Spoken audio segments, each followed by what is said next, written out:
Hi, grade 10. So it's been a while now since I've sent a video of myself reading Tale of Two. And I don't know, I just we've been doing audio a lot, and I was just kind of in the mood to do a video again so that you guys won't forget what I look like.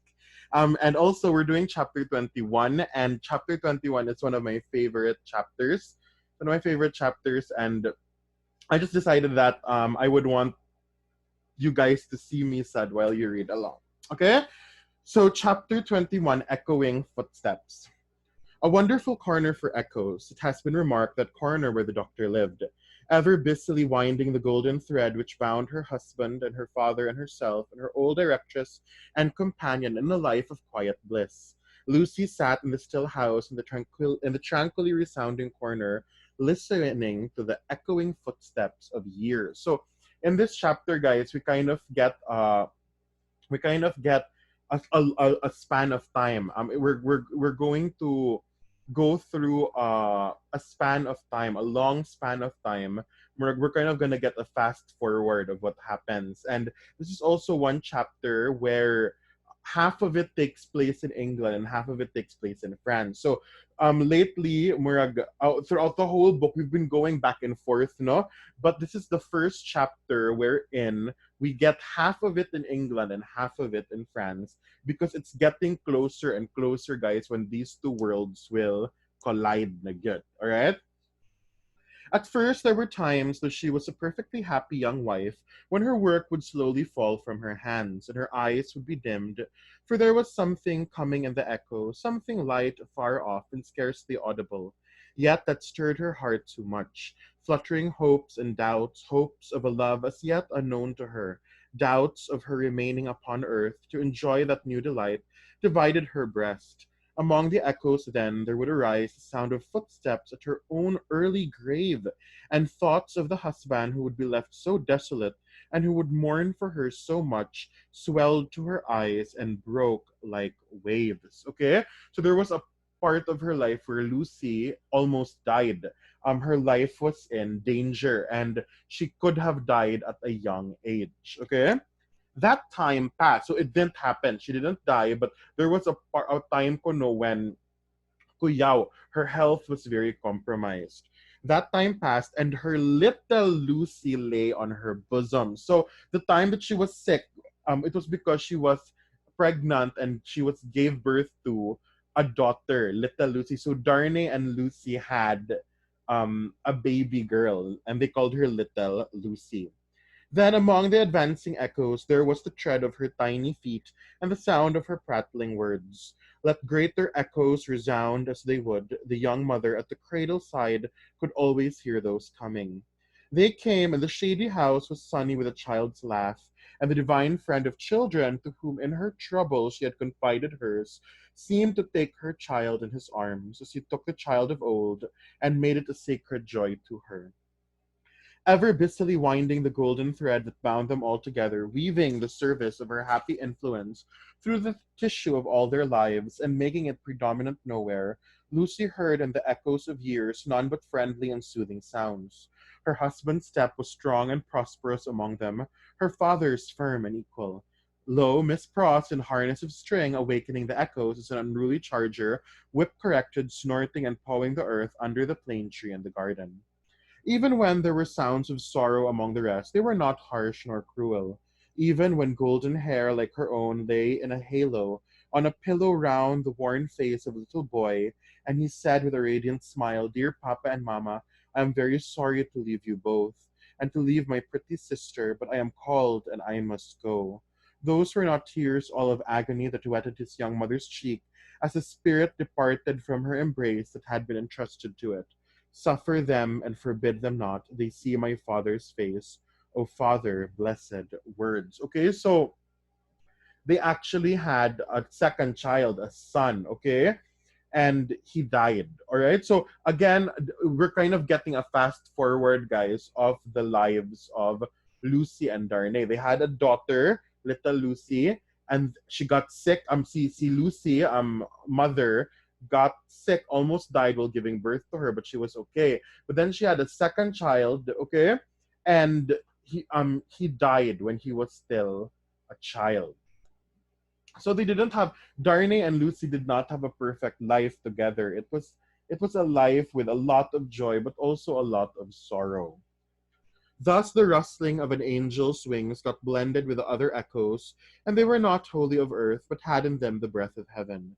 Sighs of the winds that blew over a little garden tomb were mingled with them also, and both were audible to Lucy in a hushed murmur, like the breathing of a summer sea sleep upon a sandy shore, as the little Lucy, comically studious at the task of the morning, or dressing a doll at her mother's footstool, chattered in the tongues of the two cities that were blended in her life. So little Lucy would speak both French and English. Like she would kind of combine those two languages as she spoke.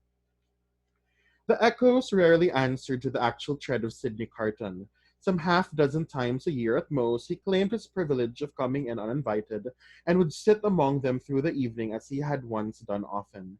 He never came there heated with wine, and one other thing regarding him was whispered in the echoes, which has been whispered by all true echoes for ages and ages. No man ever really loved a woman, lost her, and knew her with a blameless, though an unchanged mind when she was a wife and mother, but her children had a strange sympathy with him, an instinctive delicacy of pity for him. So Sydney, guys, Carton, he would still visit mga 6 times a year ko, no? He would kind of use the favor he asked, the privilege he asked to just visit the house, just be quiet there. He never went there drunk. And they said ko, no, nga, he still loved Lucy, but it wasn't blame. It was blameless love. So he continued. He loved her. He lost her. He continued to love her, but not in an adulterous way. Not in a way nga he was um kanang coveting her from Darnay. No, he loved her good very purely. He cared for her good. And he would visit sometimes, and then the kids of Darnay and Lucy loved Carton kaayo good. Both little Lucy and their son, who sadly passed, loved Carton more. They saw him as a tito, as an uncle, and they showered him with affection. Good. They loved Darnay so not Darnay. They loved Carton very well. They loved Darnay also because he's their dad, but they loved Carton also very much. What fine hidden sensibilities are touched in such a case, no echoes tell. But it is so, and it was so here. Carton was the first stranger to whom little Lucy held out her chubby arms, and he kept his place with her as she grew. The little boy had spoken of him almost at the last. Poor Carton, kiss him for me. Okay, so little Lucy kuno as after her parents, after Lucy and Darnay and obviously the Dr. Manette, Carton was the first like non-family member who little Lucy felt comfortable with, would go to him when she was a baby. And then see baby Darnay, the son of Lucy and Darnay, when he was dying till his very last breath, he was like, halakaluoy ni Carton, please kiss Carton for me. So the kids of Lucy and Darnay loved kaayo Sydney Carton. Mr. Stryver shouldered his way through the law like some great engine forcing itself through turbid water, and dragged his useful friend in his wake, like a boat towed astern. As the boat so favored is usually in a rough plight and mostly under water, so Sydney had a swamped life of it, but easy and strong custom, and happily so much easier and stronger in him than any stimulating sense of desert or disgrace, made it the life he was to lead, and he no more thought of emerging from his state of lion's jackal than any real jackal may be supposed to think of rising to be a lion. Stryver was rich, had married a florid widow with property and 3 boys, who had nothing particularly shining about them but the straight hair of their dumpling heads. These 3 young gentlemen, Mr. Stryver, exuding patronage for the most offensive quality from every pore, had walked before him like 3 sheep to the quiet corner in Soho, and had offered as pupils to Lucy's husband, delicately saying, Halloa, here are 3 lumps of bread and cheese towards your matrimonial picnic, Darnay. The polite rejection of the 3 lumps of bread and cheese had quite bloated Mr. Stryver with indignation, which he afterward turned to account in the training of the young gentlemen by directing them to beware of the pride of beggars like that shooter fellow. So, Stryver, our favorite, cowboy, angry screaming cowboy, he he married a widow who had three sons. And then he kind of brought the three sons to Darnay and said, okay, Darnay, you'll be their tutor. But Darnay didn't allow. Darnay said, I can't teach them. I don't know. They're probably brats because they're Striver's stepsons now. But um, Darnay couldn't teach them. Yun, nasuko kayo si Striver nga, gi-reject iyang sons. And then he kind of told them kuno nga, oh, murag, never mind, murag, let's just ignore the pride of beggars kuno. Still a jerk. Nice to know he's still a jerk. Okay. Um, the polite rejection pag yun, si Darnay politely rejected him. I can't take any more students. And nasuko kayo si Striver, he called him a beggar. He was also in the habit of declaiming to Mrs. Stryver over his full-bodied wine on the arts Mrs. Darnay had once put in practice to catch him, and on the diamond-cut diamond arts in himself, madame, which had rendered him not to be caught.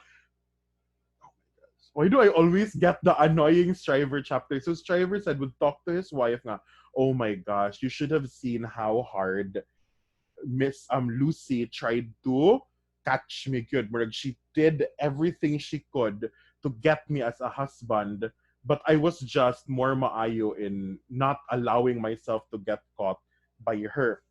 As if. Okay, so he's saying, oh my, she really tried good to get me to marry her. He would tell his wife about he would say that to his wife. I don't know why I always get the annoying Stryver chapters and I can't stop talking about it. Some of his King's Bench familiars, who were occasionally parties to the full-bodied wine and the lie, excused him for the latter by saying that he had told it so often that he believed it himself, which is surely such an incorrigible aggravation of an originally bad offense, as to justify any such offenders being carried off to some suitably retired spot and there hanged out of the way. Those were among the echoes to which Lucy, sometimes pensive, sometimes amused, and sometimes laughing, listened in the echoing corner until her little daughter was 6 years old. How near to her heart the echoes of her child's tread came, and those of her own dear father's, always active and self-possessed, and those of her dear husband's need not be told, nor how the lightest echo of their united home, directed by herself, with such a wise and elegant thrift that it was more abundant than any waste, was music to her. Nor how there were echoes all about her, sweet in her ears, of the many times her father had told her that he found her more devoted to him married, if that could be, than single, and of the many times her husband had said to her that no cares and duties seemed to divide her love for him or her help to him, and asked her, what is the magic secret, my darling, of your being everything to all of us, as if there were only one of us, yet never seeming to be hurried or to have too much to do. But there were other echoes from a distance that rumbled menacingly in the corner all through this space of time, and it was now about little Lucy's 6th birthday that they began to have an awful sound as of a great storm in France with a dreadful sea rising. On a night in mid-July 1789, Mr. Lorry came in late from Tellson's and sat himself down by Lucy and her husband in the dark window. It was a hot, wild night, and they were all three reminded of the old Sunday night when they had looked at the lightning from the same place. I began to think, said Mr. Lorry, pushing his brown wig back, that I should have to pass the night at Tellson's. We have been so full of business all day that we have not known what to do first or which way to turn. There is such an uneasiness in Paris that we have actually a run of confidence upon us. Our customers over there seem not to be able to confide their property to us fast enough. There is positively a mania among some of them for sending it to England. Okay, so Mr. Lorry Kuno visited one night, and this is when little Lucy is 6 years old. Mr. Lorry visits one night and said nga, oh my, things are going crazy in France. Good, in Paris, in France, people are kind of freaking out. They're trying to put all of their properties into England. So busy kayo ang Telsons because so many Frenchmen are transferring all of their assets into England's banks. Okay? Because murag, there is a storm brewing good in England. I am so bright right now. Okay. Anyway, That has a bad look, said Darnay. A bad look, you say, my dear Darnay? Yes, but we don't know what reason there is in it. People are so unreasonable. Some of us Atelsons are getting old, and we really can't be troubled out of the ordinary course without due occasion. Still, said Darnay, you know how gloomy and threatening the sky is. I know that, to be sure, assented Mr. Lorry, trying to persuade himself that his sweet temper was soared, and that he grumbled, but I am determined to be peevish after my long day's botheration. Where is Manette? Here he is, said the doctor, entering the dark room at the moment. I'm quite glad you are at home, for these hurries and forebodings, by which I have been surrounded all day long, have made me nervous without reason. You are not going out, I hope. No, I am going to play backgammon with you, if you like, said the doctor. I don't think I do like, if I may speak my mind. I am not fit to be pitted against you tonight. Is the tea-board still there, Lucy? I can't see. Of course, it has been kept for you. Thank ye, my dear, the precious child is safe in bed, and sleeping soundly. That's right, all safe and well. I don't know why anything should be otherwise than safe and well here, thank God. But I have been so put out all day, and I am not as young as I was. My tea, my dear, thank ye. Now come and take your place in the circle, and let us sit quiet, and hear the echoes about which you have your theory. Not a theory, it was a fancy. A fancy then, my wise pet, said Mr. Lorry, patting her hand. They are very numerous and very loud, though, are they not? Only hear them. Okay, so that half of the chapter is set in England. Now we're going to go to France. So the English are kind of talking, there is something happening in France, good. And Murag, thankfully it's far away. Thankfully, the storm will not affect us. Okay? And then we go to France. Okay? Headlong, mad, and dangerous footsteps to force their way into anybody's life, footsteps not easily made clean again if once stained red, and footsteps raging in Saint Antoine afar off as the little circle sat in the dark London window. So as they were speaking, good things were happening in France, in Saint Antoine. And we know what's in Saint Antoine, guys. Who's in Saint Antoine? The Defarges, the Jocks, the wine shop. It's all in Saint Antoine. Saint Antoine had been that morning a vast dusky mass of scarecrows heaving to and fro, with frequent gleams of light above the billowy heads, where steel blades and bayonets shone in the sun. A tremendous roar arose from the throat of Saint Antoine, and a forest of naked arms struggled in the air like shriveled branches of trees in a winter wind, all the fingers convulsively clutching at every weapon or semblance of a weapon that was thrown up from the depths below, no matter how far off. Okay, so the people of Saint Antoine were grabbing weapons na, they were raising it na to the sun, o niya, murag, the revolution was happening now. Who gave them out whence they last came, where they began, through what agency they crookedly quivered and jerked, scores at a time over the heads of the crowd, like a kind of lightning. No eye in the throng could have told, but muskets were being distributed. So were cartridges, powder and ball, bars of iron and wood, knives, axes, pikes, every weapon that distracted ingenuity could discover or devise. People who could lay hold of nothing else set themselves with bleeding hands to force stones and bricks out of their places in walls. Every pulse and heart in Saint Antoine was on high fever strain and at high fever heat. Every living creature there held life as of no account and was demented with a passionate readiness to sacrifice it. Okay, so oh man, it was starting na good. People were getting weapons. If they couldn't find weapons, they would na lang kuno get the bricks and stones from walls. Onya, they didn't care about their own lives anymore. They were on fire good for the revolution. As a whirlpool of boiling waters as a center point, so all this raging circled around Defarge's wine shop, and every human drop in the cauldron had a tendency to be sucked towards the vortex where Defarge himself, already begrimed with gunpowder and sweat, issued orders, issued arms, thrust this man back, dragged this man forward, disarmed one to arm another, labored and strove in the thickest of the uproar. Okay, so oh my gosh, this is why I love this chapter so much. Because the revolution was starting. Dickens compares it to a whirlpool of boiling water. Okay, so imagine a violent whirlpool of boiling water, and the very center of the whirlpool, is the wine shop, and Defarge is there, and it's Tom Hardy, and he's covered na gyud ko no with dirt and with gunpowder, and he's kind of managing the whole revolution from the wine shop. Keep near to me, Jack 3, cried Defarge, and do you, Jack 1 and 2, separate and pull yourselves at the head of as many of these patriots as you can. Where is my wife? So Defarge is so cool, covered in dirt and grime and gunpowder and kind of handing weapons to people. And then he said, where is my wife? Well, here you see me, said Madame, composed as ever, but not knitting today. Madame's resolute right hand was occupied with an axe in place of the usual softer implements, and in her girdle were a pistol and a cruel knife. Okay, so Defarge is so cool, and then Madame Defarge is also so cool, guys, because Defarge is like, where's my wife?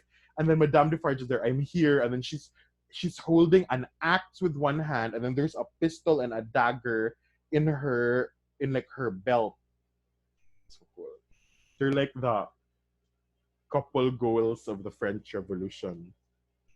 Where do you go, my wife? I go, said Madame, with you at present. You shall see me at the head of women by and by. So Defarge is like the general of the men. Madame Defarge is the general of the women. Come then, cried Defarge in a resounding voice. Patriots and friends, we are ready. The Bastille. Okay, so the Bastille, I know you know what the Bastille is. I know you took up the French Revolution last year. And the Bastille is the prison, kind of like the symbol of what the poor people in France hated the most about the monarchy and about their government. With a roar that sounded as if all the breath in France had been shaped into the detested word, the living sea rose, wave on wave, depth on depth, and overflowed the city to that point. Alarm bells ringing, drums beating, the sea raging and thundering on its new beach, the attack began. Deep ditches, double drawbridge, massive stone walls, 8 great towers, cannons, muskets, fire and smoke, through the fire and through the smoke, in the fire and in the smoke. For the sea cast him up against a cannon, and on the instant he became a cannoneer. Defarge of the wine shop worked like a manful soldier 2 fierce hours. So Defarge, his weapon is a cannon. Like he's managing a whole cannon by himself as they storm the Bastille. Deep ditch, single drawbridge, massive stone walls, 8 great towers, cannon, muskets, fire and smoke. 1 drawbridge down. Work, comrades, all work, work. Jock 1, Jock 2, Jock 1,000, Jock 2,000, Jock 5 and 20,000. In the name of all the angels or the devils, which you prefer, work.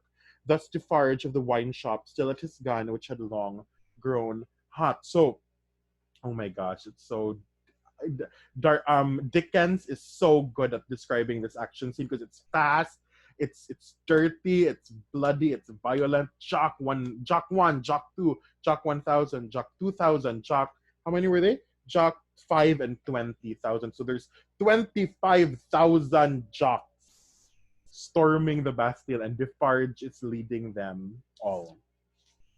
To me, women, cried Madame his wife, what? We can kill as well as the men when the place is taken. And to her, with a shrill, thirsty cry, trooping women variously armed, but all armed alike in hunger and revenge. Cannon, muskets, fire, and smoke, but still the deep ditch, the single drawbridge, the massive stone walls, and the 8 great towers. Slight displacements of the raging sea made by the falling wounded, flashing weapons, blazing torches, smoking wagon loads of wet straw, hard work at neighboring barricades in all directions, shrieks, volleys, execrations, bravery without stint, boom, smash, and rattle, and the furious sounding of the living sea. But still the deep ditch and the single drawbridge and the massive stone walls and the 8 great towers, and still Defarge of the wine shop at his gun, grown doubly hot by the service of 4 fierce hours. A white flag from within the fortress and a parley, this dimly perceptible through the raging storm, nothing audible in it. Suddenly the sea rose immeasurably wider and higher, and swept Defarge of the wine shop over the lower drawbridge, past the massive stone outer walls, in among the 8 great towers surrendered. So resistless was the force of the ocean bearing him on, that even to draw his breath or turn his head was impracticable as if he had been struggling in the surf of the South Sea, until he was landed in the outer courtyard of the Bastille. There, against an angle of a wall, he made a struggle to look about him. Jacques Three was nearly at his side. Madame Defarge, still heading some of her women, was visible in the inner distance, and her knife was in her hand. Everywhere was tumult, exultation, deafening and maniacal bewilderment. Astounding noise, yet furious, dumb show. Okay, so they broke through the Bastille, and it was like a sea rushing in, of people and of insanity and of like people were shouting and like they were going through the Bastille. The Bastille fell in the hands of the revolutionaries. The prisoners, the records, the secret cells, the instruments of torture, the prisoners. Of all these cries and 10,000 incoherencies, the prisoners was the cry most taken up by the sea that rushed in, as if there were an eternity of people as well as of time and space. When the foremost billows rolled past, bearing the prison officers with them, and threatening them all with instant death if any secret nook remained undisclosed. Defarge laid his strong hand on the breast of one of these men, a man with a grey head who had a lighted torch in his hand, separated him from the rest, and got him between himself and the wall. "Show me the North Tower," said Defarge, quick. Oh my gosh. Okay. Defarge comes in. It's chaos. They're freeing prisoners. They're getting prison guards. And Defarge is like, where is the North Tower? He's looking for the North Tower. Who used to be imprisoned in the North Tower? Okay, you ask yourself that. Someone in the story we know was imprisoned in the North Tower. "I will faithfully," replied the man, "if you will come with me, but there is no one there." "What is the meaning of 105 North Tower?" asked Defarge. Quick, again, 105 North Tower. We've heard that before. Where have we heard that before? The meaning, monsieur? Does it mean a captive or a place of captivity? Or do you mean that I shall strike you dead? "Kill him," croaked Jacques Three, who had come close up. "Monsieur, it is a cell. Show it me." "Pass this way, then." Jacques Three, with his usual craving on him, and evidently disappointed by the dialogue, taking a turn that did not seem to promise bloodshed, held by Defarge's arm as he held by the turnkeys. Their three heads had been close together during this brief discourse, and it had been as much as they could do to hear one another. Even then, so tremendous was the noise of the living ocean, and in its eruption into the fortress, and its inundation of the courts and passages and staircases. All around, outside too, it beat the walls with a deep hoarse roar, from which occasionally some partial shouts of tumult broke and leaped into the air like spray. Through gloomy vaults where the light of day had never shone, past hideous doors of dark dens and cages, down cavernous flights of steps, and again up steep rugged ascents of stone and brick, more like dry waterfalls than staircases. Defarge the turnkey and Jacques Three, linked hand and arm, went with all the speed they could make.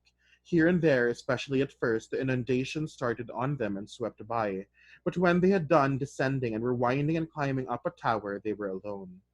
Hemmed in here by the massive thickness of walls and arches, the storm within the fortress and without was only audible to them in a dull, subdued way, as if the noise out of which they had come had almost destroyed their sense of hearing. Okay, so Defarge had said, "I want 105 North Tower, bring me there." And then a security guard, or a guard of the Bastille, brought him and Jacques Three to that place.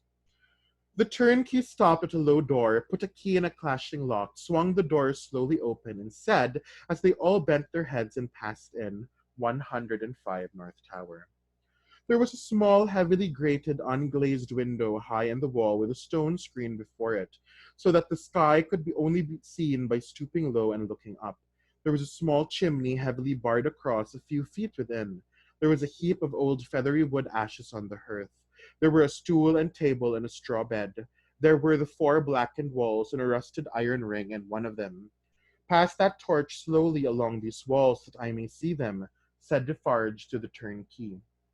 The man obeyed, and Defarge followed the light closely with his eyes. "Stop! Look here, Jacques."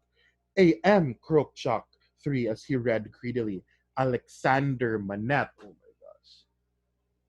Okay, so 105 North Tower, this is the name that Dr. Manette would give whenever they asked him, what's your name? If you remember, back in book one, all these pages ago, okay, 105 North Tower, 105 North Tower. That was always what he said. And so when they broke into the Bastille, Defarge said, bring me to 105 North Tower. And then in the walls, guys, they found a carving, A.M. Alexander Manette. And Alexander Manette is Dr. Manette, okay? The father of Lucy. Alexander Manette said Defarge in his ear, following the letters with his swart forefinger, deeply ingrained with gunpowder, and here he wrote, a poor physician, and it was he, without doubt, who scratched a calendar on the stone. What is that in your hand, a crowbar? Give it to me. He had still the linstock of his gun in his own hand. He made a sudden exchange of the two instruments, and turning on the worm-eaten stool and table, beat them to pieces in a few blows. Hold the light higher, he said, wrathfully to the turnkey. Look among those fragments with care, Jock, and see, here is my knife. Throwing it to him, rip open that bed and search the straw. Hold the light higher, you. So they're destroying the doctor's jail cell. They're destroying the walls. They're going through the mattress. They're looking for something. With a menacing look at the turnkey, he crawled upon the hearth, and peering up the chimney, struck and prized at his sides with a crowbar, and worked at the iron grating across it. In a few minutes, some mortar and dust came dropping down, which he averted his face to avoid, and in it, and in the old wood ashes, and in a crevice in the chimney, into which his weapon had slipped or wrought itself, he groped with a cautious touch. Nothing in the wood and nothing in the straw, Jock. Nothing. Let us collect them together in the middle of the cell. So light them you. Okay, so he put his hand up the chimney, was feeling for something, was looking for something. The turnkey fired the little pile, which blazed high and hot, stooping again to come out at the low arched door. They left it burning and retraced their way to the courtyard, seeming to recover their sense of hearing as they came down until they were in the raging flood once more. So they were like, Defarge was like, we didn't find anything. But after na he put his hand up in the chimney for a long time, he kind of put his hand back and was like, we didn't find anything. And then they left the room. They found it surging and tossing in quest of Defarge himself. Saint Antoine was clamorous to have its wine shopkeeper foremost in the guard upon the governor who had defended the Bastille and shot the people. Otherwise, the governor would not be marched to the Hotel de Ville for judgment. Otherwise, the governor would escape, and the people's blood, suddenly of some value after many years of worthlessness, be unavenged. In the howling universe of passion and contention that seemed to encompass this grim old officer, conspicuous in his grey coat and red decoration, there was but one quite steady figure, and that was a woman's. See, there is my husband, she cried, pointing him out. See, Defarge. She stood immovable close to the grim old officer, and remained immovable close to him. Remained immovable close to him through the streets, as Defarge and he rest bore him alone. Okay, so, pause ha. So Defarge re-enters, goes back. The Bastille belongs to the people na. The governor of the Bastille, guys, is there. He's kind of imprisoned, and they're trying to decide what to do about him. Madame Defarge was waiting, and then she said, oh, there is my husband. There is Defarge. And the rest bore him along, remained immovable close to him when he got near his destination, and began to be struck at from behind. Remained immovable close to him when the long gathering rain of stabs and blows fell heavy, was so close to him when he dropped dead under it. So she said, bring him to Defarge. And the people started pushing him, pushing the governor towards Defarge. But as they were pushing him, guys, they were hitting him, they were stabbing him. And by the time he reached Defarge, he was dead already. Okay, people were like, bring him to Defarge. And they were pulling him, they were stabbing him, they were pushing him. When he got so mishandled that he died by the time his body reached Defarge. Okay? Was so close to him when he dropped dead under it that suddenly animated, she, Madame Defarge, put her foot upon his neck, and with her long, cruel knife, long ready, hewed off his head. So he fell at Defarge's feet dead, and then Madame Defarge put her foot kuno on his neck, and then she took her knife and then she hewed his head off.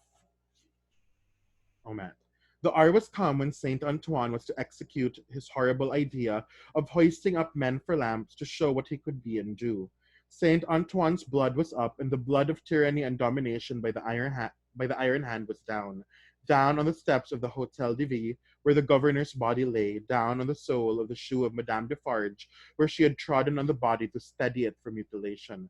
Lower the lamp yonder, cried Saint Antoine, after glaring round for a new means of death. Here is one of his soldiers to be left on guard. The swinging sentinel was posted, and the sea rushed on. The sea of black and threatening waters, and of destructive upheavings of wave against wave, whose depths were yet unfathomed, and whose forces were yet unknown. The remorseless sea of turbulently swaying shapes, voices of vengeance, and faces hardened in the furnaces of suffering, until the touch of pity could make no mark on them. But in the ocean of faces, where every fierce and furious expression was in vivid life, there were two groups of faces, each 7 in number, so fixedly contrasting with the rest that never did sea roll which bore more memorable wrecks with it. 7 faces of prisoners, suddenly released by the storm that had burst their tomb, were carried high overhead, all scared, all lost, all wondering and amazed as if the last day were come, and those who rejoiced around them were lost spirits. Other 7 faces there were carried higher, 7 dead faces, whose drooping eyelids and half-seen eyes awaited the last day, impassive faces, yet with a suspended, not an abolished expression on them, faces rather in a fearful pause, as having yet to raise the dropped lids of the eyes and bear witness with the bloodless lips. Thou didst it. 7 prisoners released, 7 gory heads on pikes, the keys of the accursed fortress of the 8 strong towers, some discovered letters, and other memorials of prisoners of old time, long dead of broken hearts. Such and such like the loudly echoing footsteps of Saint Antoine escort through the Paris streets in mid-July, 1789. Now heaven defeat the fancy of Lucy Darnay, and keep these feet far out of her life, for they are headlong, mad, and dangerous, and in the years so long after the breaking of the cask at Defarge's wine shop door, they are not easily purified when once stained red. Okay? So, remember in the chapter where the wine cask broke, the wine shop chapter, and it said one day these streets would run red again, but not with wine. So this is the fulfillment of that prophecy.